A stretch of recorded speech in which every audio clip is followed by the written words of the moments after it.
Ils ont été voisins de palier pendant une dizaine d'années sans jamais s'adresser la parole. Mais un jour, la femme frappe soudain à la porte de son voisin. Dès qu'elle ouvre la bouche pour la première fois, Jack reste figé. Elle lui demande de venir dormir chez elle, simplement discuter jusqu'à ce qu'il s'endorme.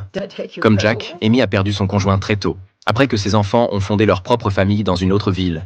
La solitude de ces vieux jours l'accable. C'est ainsi qu'elle a eu cette idée. Face à cette invitation aussi directe qu'embarrassante, Jack ne répond pas immédiatement. Il dit simplement qu'il va y réfléchir. Cette nuit-là pourtant, Jack ne parvient pas à trouver le sommeil. Les paroles d'Amy le tourmentent jusqu'à l'aube.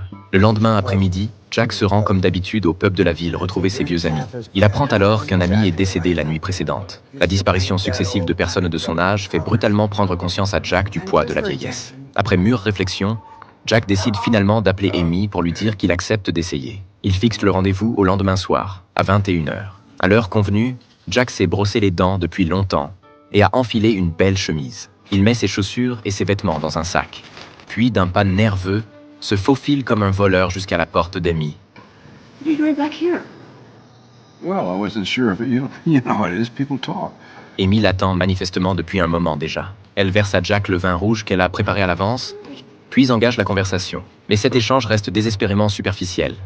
Il ne parle que des ragots du voisinage et de la météo récente, rien d'autre. Pour dissiper la gêne, Amy fait visiter chaque pièce de la maison à Jack. Ensuite, tous deux enfilent leur pyjama et s'allongent dans le lit. Après s'être souhaité bonne nuit, ils s'endorment chacun de leur côté. Depuis ce petit secret de la veille, Jack n'a plus la tête à autre chose. Il jette sans cesse des regards vers la maison d'Amy, espérant que la nuit tombe rapidement. Dès le soir venu, Jack frappe à nouveau à la porte arrière d'Amy avec son sac. Amy sort la bière préparée à l'avance. Elle confie qu'elle craignait qu'il ne vienne pas. Visiblement, Amy souhaite poursuivre cette relation particulière. Jack ne peut s'empêcher de lui demander pourquoi elle l'a choisi. La raison d'Amy est toute simple. Elle trouve Jack non seulement beau, mais aussi bon. Ce compliment direct les fait rire tous les deux.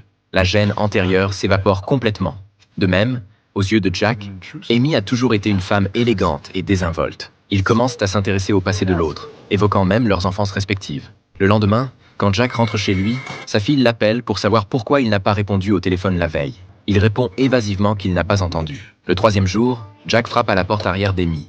Mais contrairement à son habitude, Amy n'ouvre pas. Elle tire simplement les rideaux de l'intérieur.